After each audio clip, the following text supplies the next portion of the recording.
Hi there. Thanks for joining us today for our ICD-10 tip series. My name is Stephanie, and I'm a coding and OASIS review specialist and nurse here at PPS Plus. For more coding and OASIS tips, click the subscribe button below to receive these videos directly in your inbox.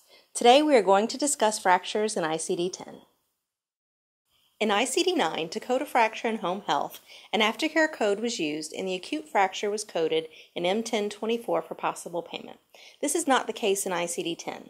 There are no aftercare codes for fractures. So how will we code fractures in ICD-10? You will be coding the acute fracture in M1021 or M1023.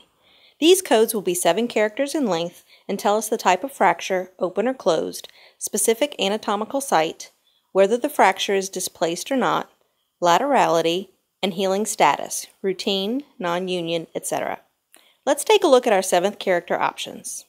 A. Initial encounter, which is usually in the hospital or MD's office. D. Subsequent encounter for routine healing, usually home health. G. Delayed healing. K. Non-union. P. Malunion. S. Sequela. There are also additional 7th character options to designate the type of open fracture based on the Gastillo Open Fracture Classification. This classification will need to be supported by MD documentation.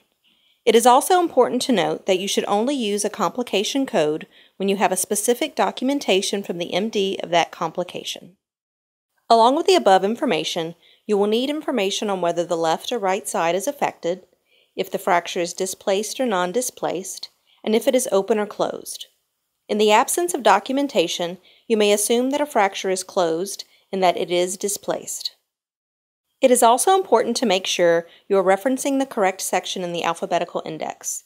There are 2 sections in the alphabetical index: fractures, pathological, which code to the M chapter, and fractures, traumatic, which code to the S chapter. This may seem complicated, but let's look on the bright side.